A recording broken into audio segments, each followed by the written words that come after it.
Hey guys, welcome to the products module of Money Moves.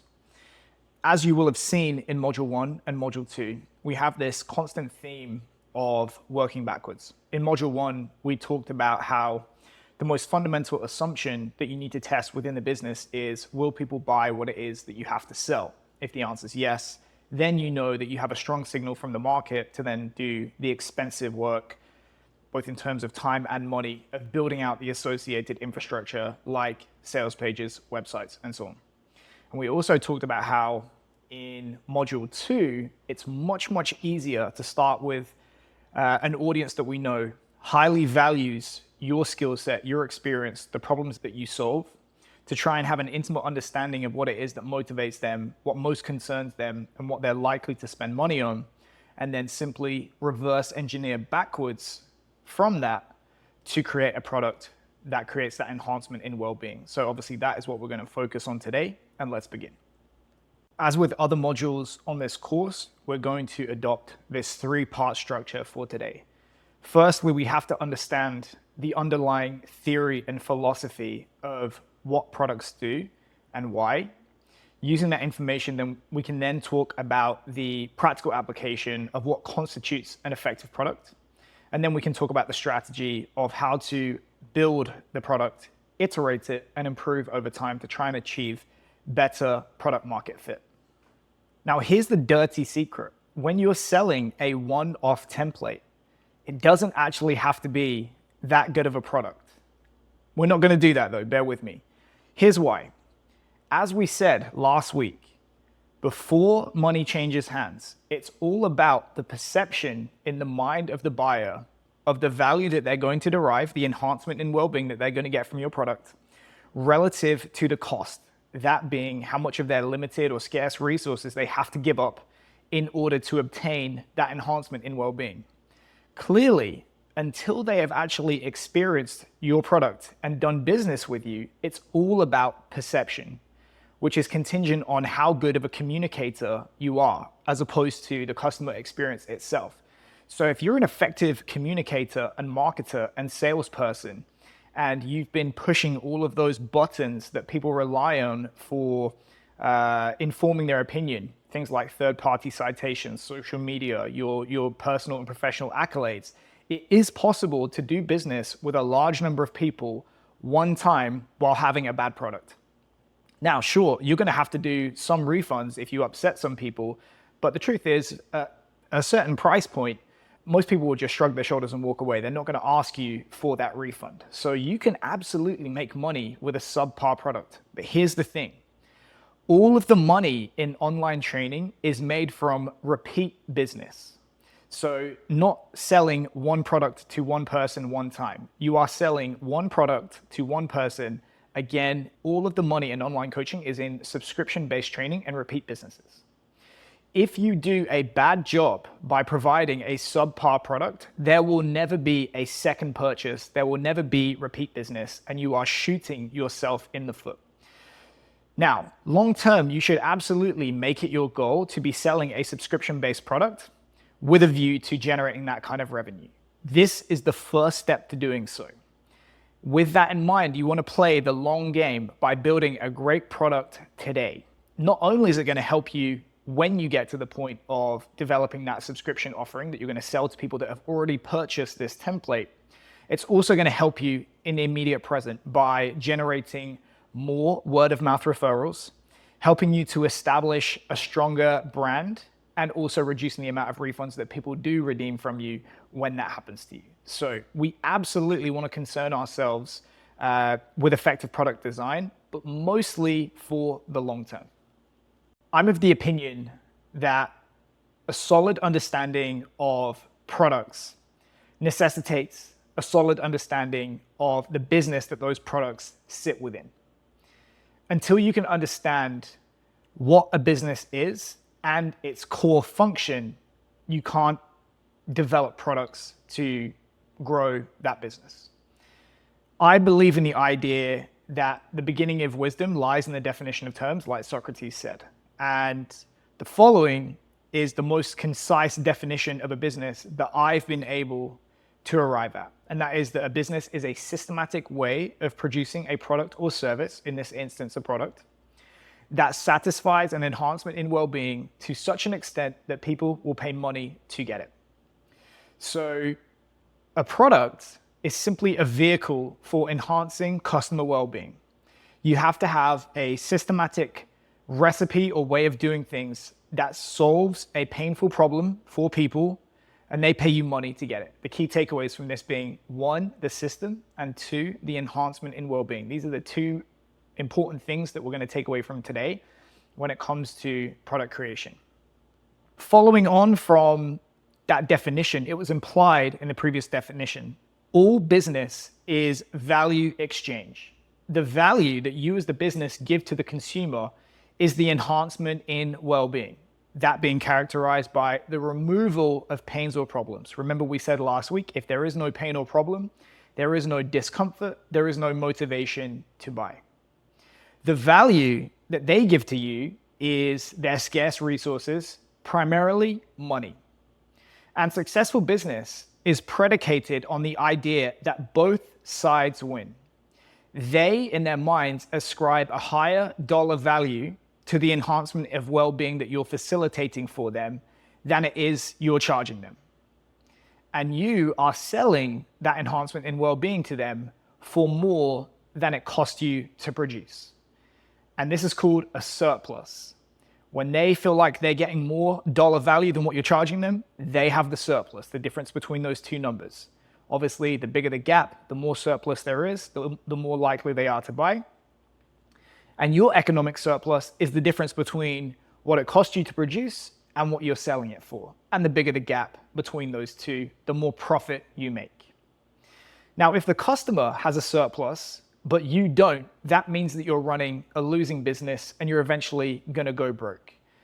A great example from the book 0 to 1 by Peter Thiel, who's responsible for the quote that you see on screen right now, is the airline industry. The airline industry is so competitive and they're constantly racing to the bottom in terms of price to who can deliver the cheapest flight possible to the consumer, that the net profit taken by all airlines over history combined is 0.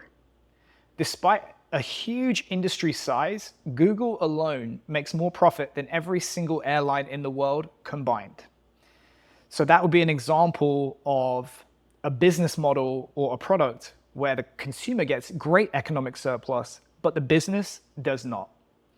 Conversely, if you have a surplus, i.e. you're selling something at a profit, but the customer doesn't, that's to say, they ascribe a lower dollar value in their mind, the enhancement in well-being that you're giving them relative to what you're charging, they're going to be dissatisfied and they're going to leave you for someone who does a better job at the same or a lower price. So therefore, it's not just enough to create subjective value for your customers. You also have to make sure that you have the necessary conditions in place for you to capture, in the form of money, a portion of the value that you've created for your customers in the form of enhancement in well-being, so that both sides win and both of you are motivated to do business. We're going to talk a lot about value creation later on in this presentation, but for now, let's talk about value capture, i.e. getting paid. Why is value capture so important? Well, that's because it's entirely possible to run an online coaching business that makes no profit. Some of the reasons why that's possible, we're going to talk about today. Some of them we've already talked about last week, and some of them we've still yet to talk about, but we're going to cover in the rest of this course. The first thing we need to consider when it comes to value capture, getting paid, is that we can't capture what hasn't first been created. That means we have to create as much subjective value in the form of enhanced well-being for our customers in order for us to then capture some portion of that in the form of money. The greater the enhancement in well-being that we're creating, the greater the perceived value, the more they're going to pay to get it. So fundamentally, we need to have a great product.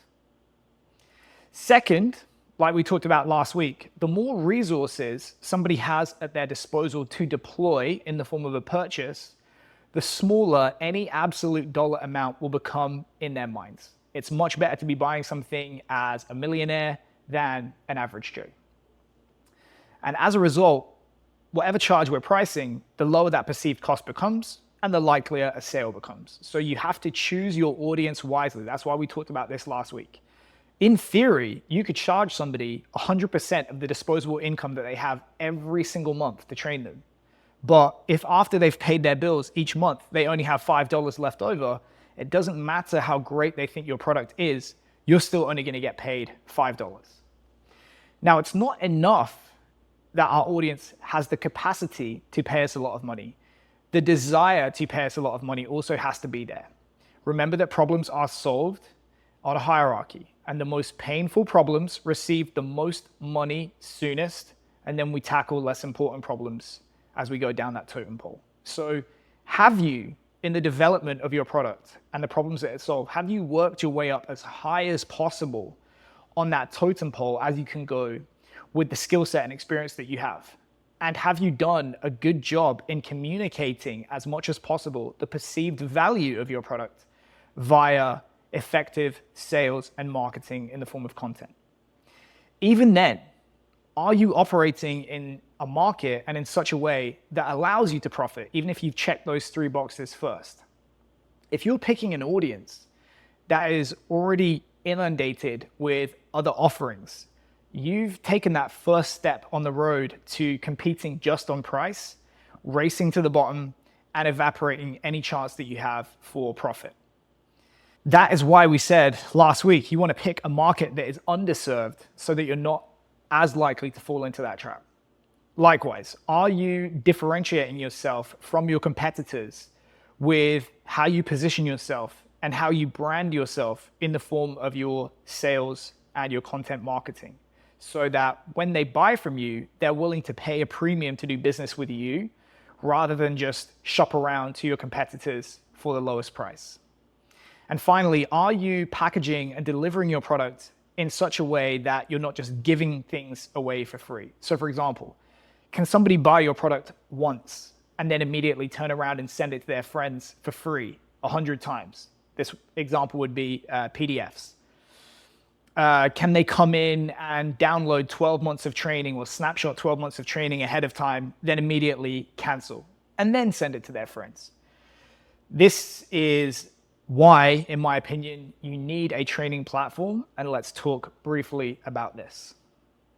So I'm firmly of the opinion that it is a false economy, even when you're starting out as an online coach, to not pay a platform to host your training template.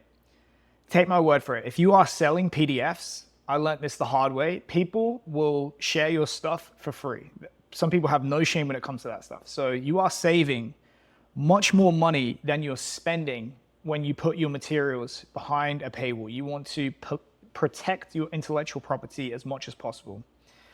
Now, some people will counter and say, well, even if they pay you to get access to that training template, can't they still screenshot each session, each week, and so on? And on some platforms, the answer is yes. Some platforms actually go as far as preventing that, like a banking app, where anytime you screenshot, it just comes up as a black screen. But even still, in my experience, people are much less likely to go to the effort of screenshotting your programs and sharing it when they've already paid for it. Just the act of having that paywall filters out a lot of the people that would do that anyway.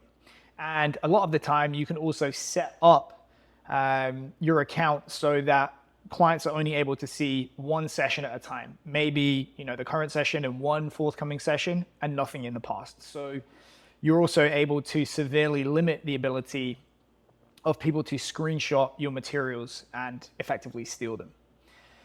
This same drip feeding feature also allows you to distribute training materials over the appropriate amount of time. So if you, again, thinking into the future when we have a subscription-based offering, if you sign up with me for a month, I don't want you to have the ability to come in and go ahead to month 2, 3, 4, 5, all the way up to the next 12 months, screenshot every single session for the next year, and then cancel after 1 month. We want that feature in place so that the only way that someone can get 12 months of training materials from you is for them to give you 12 subscriptions. Now, does it frustrate some people that they can't see what's coming months in advance? Perhaps a minority, but I would say that your job is to provide a result. It's not necessarily to give a running commentary or an explanation for every single decision that you're making within the training process. It might just be worth your while to discourage people that do want that to not do business with you. Platforms also allow you to handle things like building out plans quickly, copying and pasting and editing, linking to exercise videos, payment processing, access to materials, automated emails, and a central place that you can handle customer service inquiries. Now, when you're starting out, you absolutely do not want to be spending time, money, and effort building this stuff out. Remember, we said in week one, the goal is to fail as fast and as small as possible. So again, it's a false economy to not spend the money on using a platform that has already done this stuff for you and you can start selling today. And even then, once you get to a certain size, it's my experience that these platforms just do a much better job of handling this stuff than I would be able to build out for myself, even with some of the limitations that might exist. Now, when it comes to the various platforms out there, I have tried a lot of them, and I personally like Train Heroic. They have not paid me to say this. I do not have any kind of business relationship with them, but in my experience, it strikes the best balance of all the features that I would personally look for as an online coach. Namely the ability to sell one-off products and training subscriptions. They also have a versatile sales page feature that we're going to cover in next week's module. You also have the ability to send people to that sales page or direct to an order form if you consider them to be what's called a hot lead, where you know they just want to buy. They also have a marketplace function that I really like. So sometimes, and this is great for getting momentum, Train Heroic will actually send their leads to you, albeit for a slightly higher commission, but you don't even actually have to go to the effort of selling and marketing your own product. They will do it for you, and you can still get paid for producing and hosting plans on their training platform. Lastly, if and when you want to get to that particular stage, they do offer some basic tracking and the ability to measure conversions in things like, how many people clicked onto your sales page, how many people signed up, what's your conversion rate between those two numbers. And then you can, again, start to figure out lifetime value, reverse engineering those numbers, knowing that, okay, in order to get this amount of dollars, I need this many customers, I need this many people to land on the sales page, and that means I need this many people to interact with my social media, and so on and so on. So that right there is platforms. Let's actually move on to more of the theory. Moving on to value creation. Remember, we talked about last week this idea of product market fit. It's just a fancy term stolen from tech that describes how well a product is able to fulfill the wants and needs, solve the problems of, and enhance the well-being of the people consuming it. When we talk about a market, we're really just talking about a group of people. There are no markets without people, so we can use market and audience interchangeably here. As we've discussed, it's much more difficult and less likely to succeed if we simply start with a product or an idea or a service and we go looking for a market or an audience that is going to derive maximum value from that, pay the most amount of money, and allow us to do good business. Rather, it's much easier to start with the market and the audience and let them reveal to us through what they talk about, what they spend their money on, and their choices about what it is that they most value, i.e., what are their most painful and pressing problems that they would value a solution to. And then using that information, which hopefully we did our homework last week, we can now use that understanding of our audience to reverse engineer a product to provide the most effective and valuable solution that we can. As I said, a product is simply a vehicle to enhancing customer well-being. We need to keep that at the forefront of our mind as we're working through the rest of this module. The more we can solve problems and create value, the more we can capture and get paid. Which begs the question, well, what is valuable? As we've said, in its broadest sense, value is interchangeable with give a fuck. What do people give a fuck about? They give a fuck about improving their well-being, solving their problems, addressing those things that cause them discomfort and dis-ease. It's from this that we get the motivation to act, to spend our limited resources in exchange for a solution to those things. Going a level deeper, the equation that you see on screen is stolen from Alex Hormozy, and it really is clever and insightful.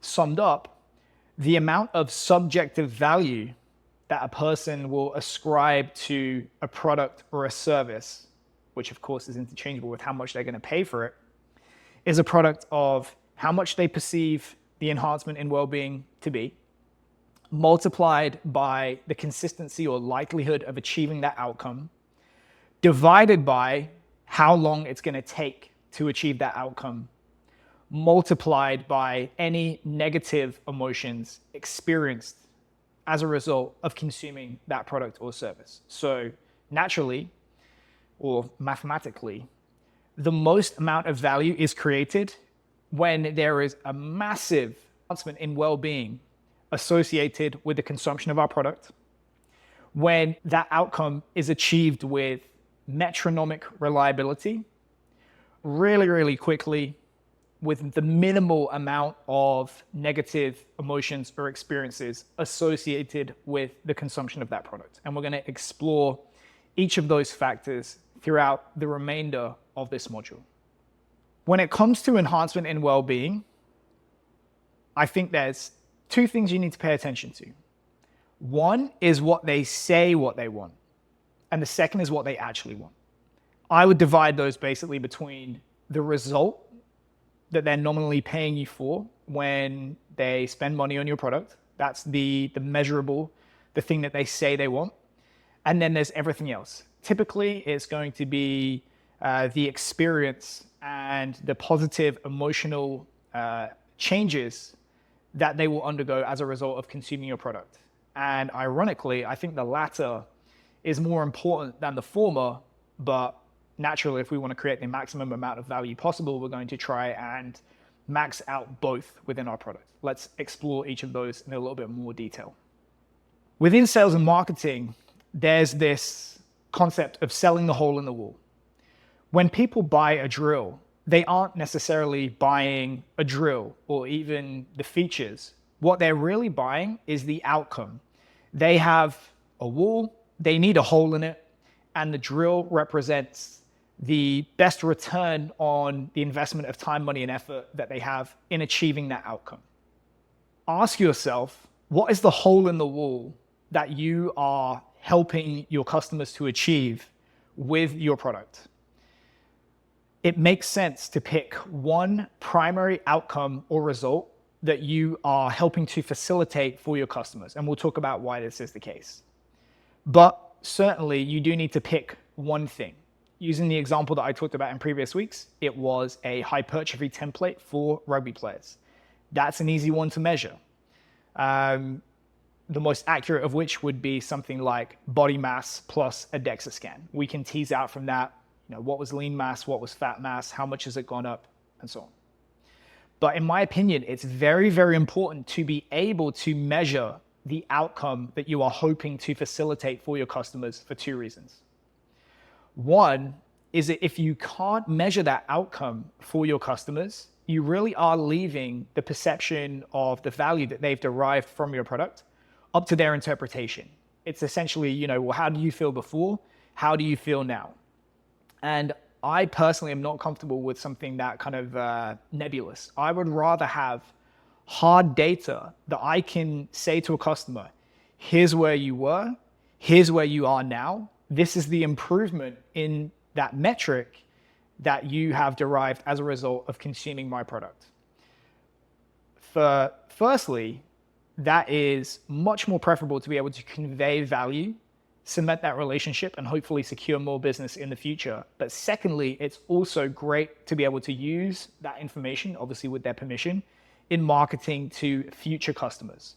Because on the consistency side of this value equation that we're talking about, every case study or testimonial or piece of data that you can offer to the market that says, look, when you do business with me, you start here, you finish here, and this is the improvement that you're going to get as a result of consuming my product. It's like building a wall, and every piece of information is another brick in the wall of your credibility that boosts the perceived value of doing business with you. I think, though, it's really important to select metrics that have meaning and context for the audience that you are trying to chase. For example, I talked about before with football players. It might be that rate of acceleration or maximal velocity or miles per hour achieved with a GPS unit. Those might be much more reliable and valid inferences of sprinting speed in football. But whether we like it or not, the 40-yard dash and the associated splits within that 40-yard dash has the most meaning and context for football players all over America. That is the metric that they want to measure themselves against their peers, to track their progress on, and to derive status from when they talk about that number publicly. Whatever the equivalent is in your sport or your niche or the audience that you're going after, try to measure the effectiveness of your product through the lens of that metric. You also want to make sure that it is a metric that is readily accessible to your audience using the time, money, equipment, and maybe support that they have. Again, if we use the example of sprinting speed, we know that the gold standard of sprinting speed for team sport athletes is going to be fully automated timing with laser gates. But the vast majority of rugby players do not have access to gates. They probably don't have the experience of how to set it up and so on. So we know that we're probably going to have to meet them where they are and substitute in something like a hand time. Finally, when it comes to the metric that you are picking, in my experience, as we said last week, the market favors specialization in terms of putting forth an attractive product to the market, in terms of your branding and positioning in the minds of your prospects.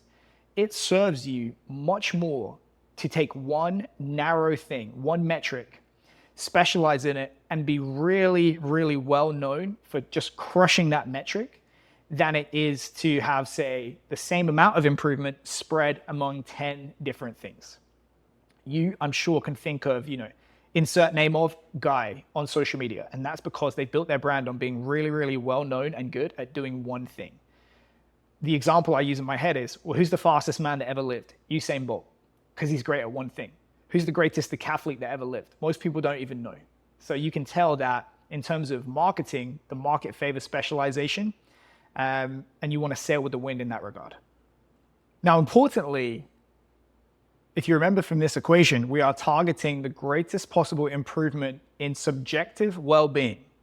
And it's important to note that well-being is not just characterized by how much of that primary result, that hole in the wall, you're able to facilitate and deliver to your customers. Well-being includes a whole host of other things, which we can include under the umbrella of positive emotions. If we imagine two scenarios, in scenario A, you deliver an absolutely massive result, say 50 kilos on someone's bench press, but they just have a miserable experience in achieving that outcome. Whereas in scenario B, they might only gain 10 kilos, but they just have an awesome customer experience and they love consuming that product.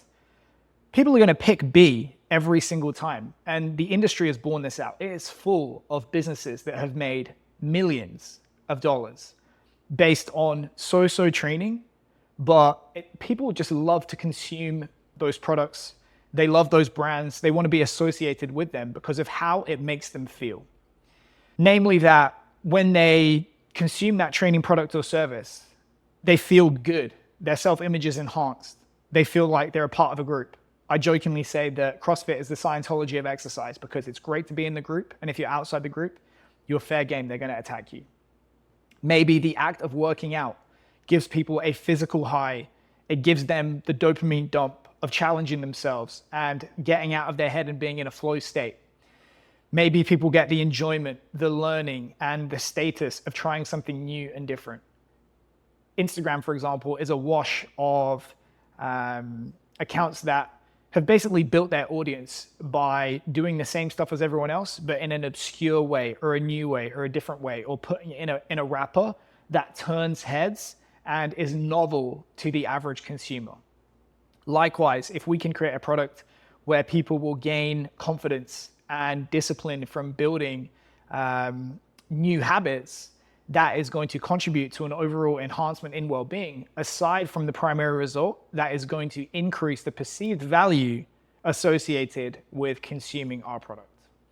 And it is a harsh fact, because we're human beings, we can't just adapt indefinitely. Results eventually slow to zero for everybody. So you better hope that people love to consume your product and be associated with you and your business, because if they don't, as soon as they reach that asymptote where the results start to slow to zero, they're going to leave you the second that happens. This is not the case in successful businesses. Again, there are countless examples of businesses generating millions of dollars where, even though at most their clients are just training to maintain progress, they still have great positive feelings associated with training, and they continue to do business with that company. Contingent on this positive emotions, just as much as telling a compelling story within sales and marketing, we can also tweak certain variables within the product to try and achieve these positive emotions listed on screen. And given the choice, it should always be emotions first, results second. It's an extreme example, but if we look at, say, drug addiction, drugs sell themselves. They're illegal. By definition, there's no advertising for them, but the global drug market is still worth hundreds of billions of dollars a year, and millions of people take drugs because of how it makes them feel in the immediate present, despite massive costs and massive negative emotions and downsides associated with their use long term. Now, taking this extreme example, if you can create a training product that is addictive to consume because of these positive emotions, you're going to win the game, regardless of how much you're actually able to deliver that primary result, that hole in the wall, to your customers. And of course, if you can do both, game over, you have won by default. What can we do from a product design standpoint to try to elicit as much positive emotion from the customer experience as possible? Well, it's tough to do online, but adding group interactions, check-ins, being available for clients, building community both publicly and privately with things like shout-outs and customer spotlights, they're all going to create that sense of connection and being part of a group. We also want to treat training like video games, i.e. discrete tasks and levels that people are trying to work towards. Ask yourself why it is people go so crazy over a 2-plate and a 3-plate and a 4-plate bench press. That's because we've decided in our minds that each plate represents a level, and when you achieve that, you can pat yourself on the back. Likewise, why do progress bars exist in software and apps? You can see as you're filling out forms how far along you are. The answer is, big tech has figured out that people will get frustrated and they give up if they can't see how close to the end they are. And you can use the same concept within your programming to show people just how far along they are and how close they are to the next goal or to the next phase or even the end of the program in the next product. Likewise, human beings, they're like huskies. They need something to pull against. If the program is too easy, people are not going to feel challenged or engaged. But if it's too hard, people are going to be miserable, and only the sickos are going to come back for more because it's just not enjoyable to consume that program. So what you want to do is make sure that you are pushing people to bend but not break. When it comes to novelty, even if it's artificial, you want to try to put a new spin on what you're giving them. You want to create the sensation that, wow, this is different. This is cutting edge in the customer experience. Even if it's what they really need, which is just, the basics. The basics always work, but dressed up in a different wrapper. Ask yourself, can you add an element of change or unpredictability to the program so that not every session looks and feels the same? It's the sizzle that sells the steak, because the program is only as good as the behavior change and the adherence that it affects. Finally, where possible and appropriate, try to incentivize people to consume your product and stick with it in the form of things like prize draws, challenges, competitions within the group, achieving landmarks like our two-plate bench press club, and so on. So you'll have to excuse the crude quote on the screen from yours truly, but it really is true. In truth, exercise is a low stakes environment. It's nothing like flying a plane where if you screw up, you're going to die.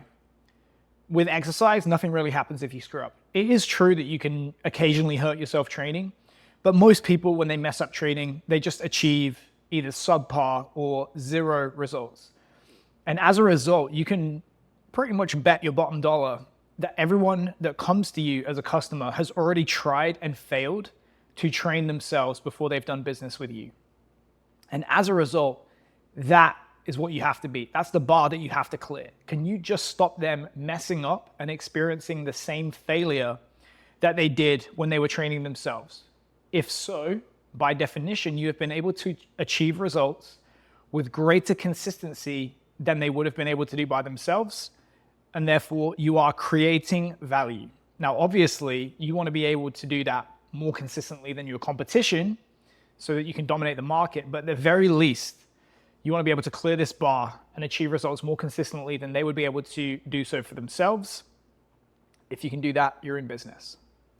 So what we're really talking about here is just the philosophical principle of inversion.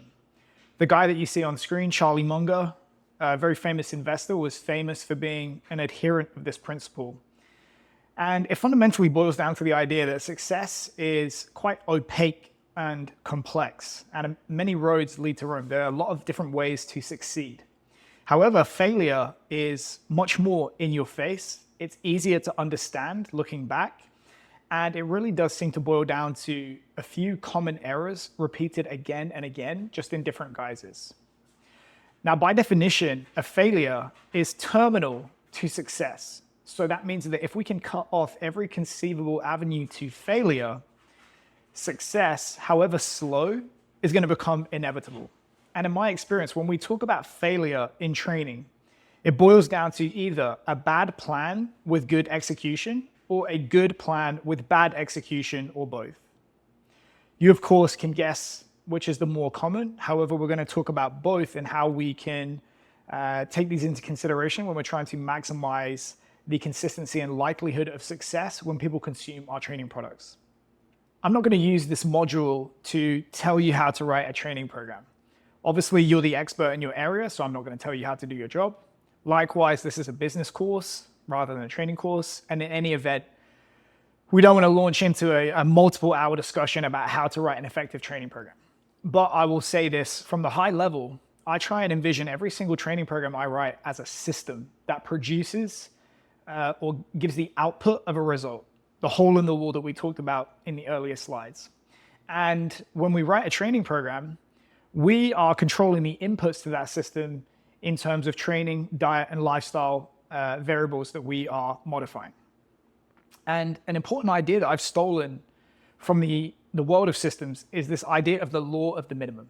It's the idea that within a system, there's typically going to be one rate limiting factor that is acting as a brake on the output of the system. And it doesn't matter how much you provide of the other inputs or variables to that system until the rate limiter is removed.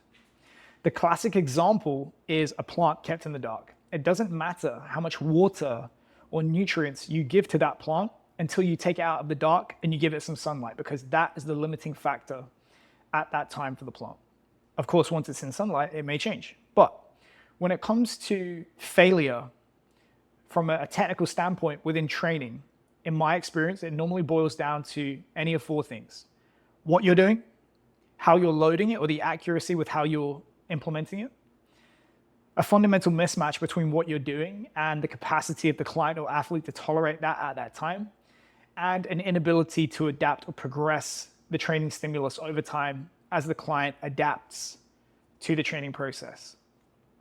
If you can use assessments, your experience, your intuition, and more information as it becomes available to find the rate limiting factor within the system of your client or your athletes, and you can then come up with targeted interventions to address that, dedicate the bulk of your resources, so time, energy, recovery resources, to that intervention, whilst bringing everything else within the program to a bare minimum.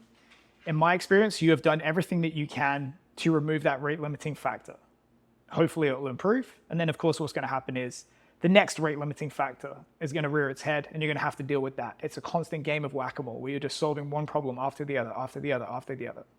But if you can do this from a technical standpoint within writing training programs, in my experience, if the program still fails, it is not a quality of plan problem.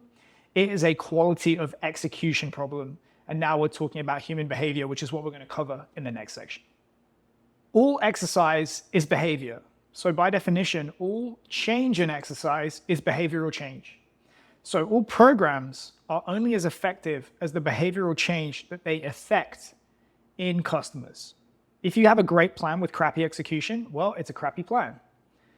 All programs fall to the level of their execution rather than raise to the level of their plan. And that is why we have the quote from General Patton that a good plan violently executed now is better than a perfect plan executed next week. To steal closer from home, I used to work for Exos, and they advocated for what they called the 85% rule. Their goal was to have a program that produced 85% results, so holding back a little bit, but that worked 100% of the time for 100% of their clients, as opposed to a 100% program that only worked for 85% of their clients 85% of the time. And the reason is, when you achieve those 85% results, nobody really knows how much better they could have done. That 15% difference, it's invisible. And honestly, like I said, people don't care as long as they're having a good time. You have to remember all those things outside of the primary result that contribute to that enhancement in overall well-being. You've also sneakily left yourself some room to improve your athletes and clients into the future if you hold back a little bit, as well as reduce injury risk. However, if you're constantly pushing for those 100% results, and that is resulting in some of your clients failing some of the time, regardless of the reason, that is much more visible to both your clients internally and publicly for your brand. That difference on paper between the two examples may only be 15%, but the difference in well-being as it's felt in the minds of your clients is a lot more than that. So I don't like those odds, and I would advise you to adhere to the rule of 85%.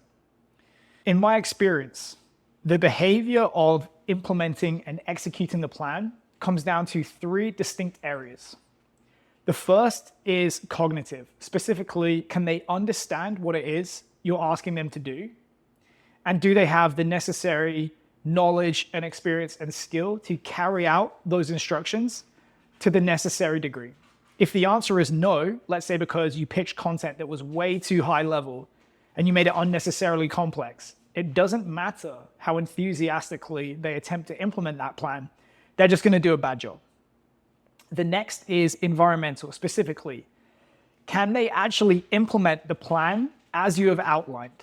If you're asking them to do 3-hour sessions 4 days a week when they only have 30 minutes twice a week, that's simply a square peg in a round hole, and no amount of understanding or experience or skill can make up for that deficiency. The last would be emotional, namely that they have the understanding, the skills, the experience to be able to execute that plan, and they have the ability to do so. There are no environmental constraints preventing them from doing so. But for whatever reason, they're unwilling to do so. We're actually going to be covering this in its own section. It constitutes a quarter of the value equation, so I won't be covering it in this section.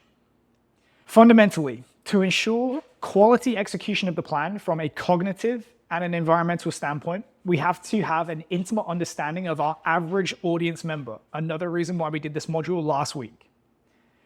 And using this information, we have to meet them where they're at with the product that we put in front of them. How knowledgeable are they? What's their level of skill and experience? Where they're training, how much time do they have? What kind of equipment do they have? What kind of space? Do they have support? Do they have people around them? What's their typical training schedule going to be like? What's their typical work schedule going to be like? What kind of resources can they draw upon or money can they spend in support of the program that we're putting in front of them? In short, we want to remove any logistical or technical issues as potential excuses as to why clients will not succeed when consuming our program. The reason we want to do this is because we are in charge of these variables. We can stack the deck in favor of our clients. Now, when it comes to emotions, we can certainly try to influence these, but ultimately the client is in control of their emotions. So we want to concentrate on those things that we can control and just influence the things that we can't. Now let's move on to time. Okay, so we've covered the result and the consistency with which we're achieving that result in the top half of that equation. Obviously, we are trying to maximize these factors. Now we're on to the bottom half of this equation. We're trying to minimize these factors. The first of which is time. It won't actually take a lot of time to go through this slide because, in my opinion, time is the least important of the 4 factors that we're trying to address within that Hormozy value equation. And that's for a few different reasons. One is that human beings just come with hard speed limits built in. Yuri Verkhoshansky said, you can't try twice as hard to have a baby in 4.5 months. I used to tell coaches that I work with, we can't just tell these kids to sleep twice as fast. They're going to need 6 to 8 hours a night. When we're in the online training business and we're delivering an outcome or a result for our clients, there's normally a human physiological process underpinning that. Muscle gain, fat loss, mobility, you name it. And there's just going to be hard speed limits built into that. You can't gain above a certain amount of muscle mass per week without gaining an outrageous amount of fat or taking drugs. You can't drop an outrageous amount of fat per week, again, without drugs or feeling miserable. So even when we can achieve outsized results much faster than the norm, we have to understand that it's normally going to entail quite a lot of suffering to do so. You can lose 3 pounds of fat in a week, but you're going to have to absolutely starve yourself and eat shit in the process. So any gain that we make on the time side of the bottom of the value equation is going to be offset by the suffering and increased negative emotions associated with doing so. And in my experience, it's a wash. So I think when it comes to time, what you have to do is try and tread the line. There's going to be this trade-off between the speed of results and any kind of negative emotions associated with achieving those results. Use your experience and your intuition to pitch in the middle. Yes, motivation is going to be high early on, and you can afford to encourage people to suffer a little bit more in the earliest weeks of a program, but inevitably, that is going to wane as time goes on. Likewise, the results will start to taper off as they adapt to the training program. So if you are going to push in the beginning, but then you have to understand that in the long term, it's actually long-term steady progress, however small, that is the most psychologically satisfying. You would much rather be an investor where every time you looked at your balance, the money had just gone up a bit more, a bit more, a bit more, a bit more, than if 100 grand this week, minus 50 the next, another 100 the next week, minus 50 the next. It's the ups and downs that is most stressful and most distasteful to most investors.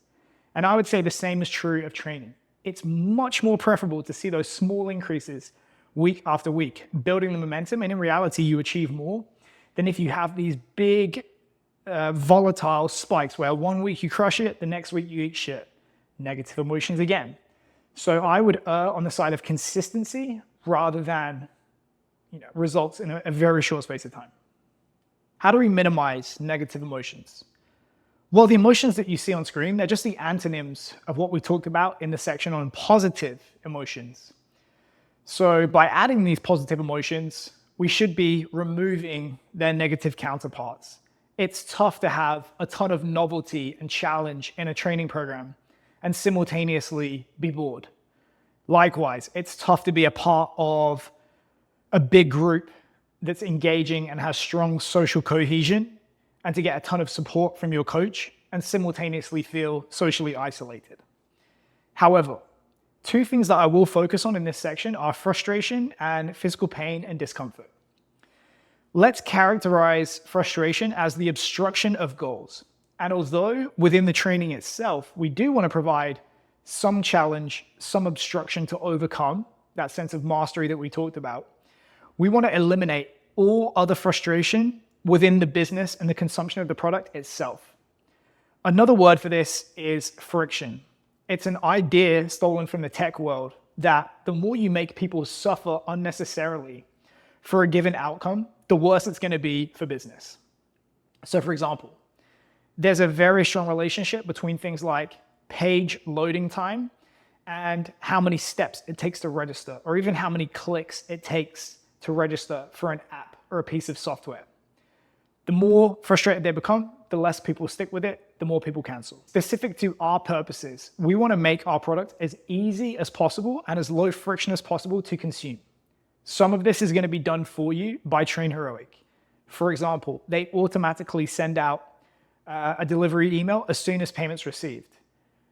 You can leverage their onboarding process after downloading the app. The second you download and register, the plan is there waiting for them. Likewise, their app is relatively simple to understand and to use. Specific to things that you can control, what you can do to reduce friction is to make the plan as simple as possible to understand and execute without diluting the results produced. So keep things as simple as possible and no more simple than that. You want to minimize wait time for things like replies to customer service inquiries, and you want to try to minimize the amount of behavioral change that you are requiring on the part of your customers. So for example, excessively complex lifestyle modifications, introducing tons of new equipment and exercises, or anything else that they might perceive as an inconvenience or an obstruction from them achieving the outcome that they're paying you for. Physical pain and discomfort is a tricky one for two reasons. Firstly, there is some truth to the idea that no pain equals no gain.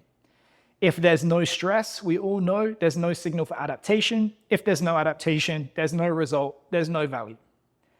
Similarly, some amount of pain and discomfort will be experienced positively, chasing the burn, runners high, and so on. So to some extent, pain and discomfort can and should be a feature of your template.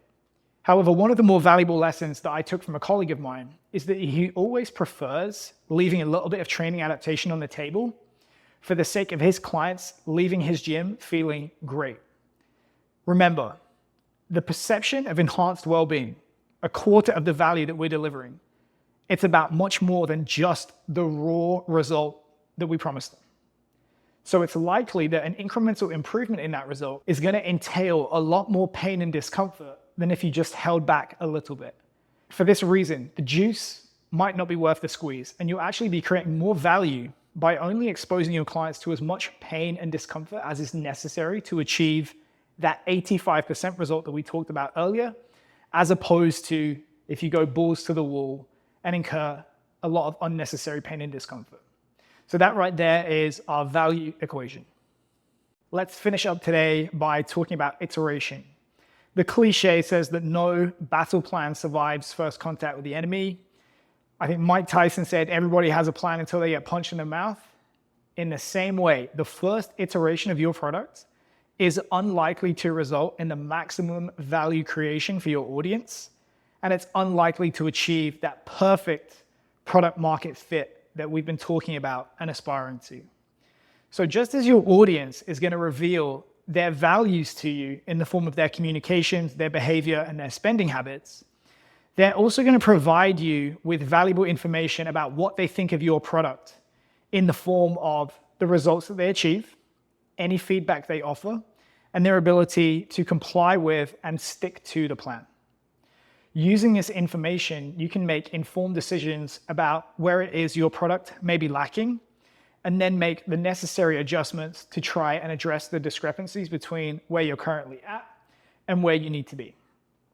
The concept of a basic iteration feedback loop is probably not new to you, but to state the obvious, if we don't have the necessary infrastructure in place to facilitate that iteration, it's very tough to iterate and improve your product. And this reinforces why it's so important to have a key result or metric that you are using as the yardstick of client success, so that you can have a measurable about the impact of your product, and you can start to incorporate actual data into this iteration process. An additional benefit of Train Heroic is that you can monitor clients as they work through the program. Do they complete it all the way through? Or do they tend to drop off? If so, where? What's unique or different about the particular phase or session where they tend to drop off, and how can it be improved? Finally, are we making a concerted effort to gather client feedback at the beginning, middle, and end of the program? Are we storing their responses? Are we periodically taking the time to look at those responses? Because Clearly, the more people are saying a certain thing or giving a certain piece of feedback, the clearer it is that you have stumbled upon an area that needs your attention. This brings to a conclusion the product module. Thanks for your attention, and I will see you on the other side in the walkthrough.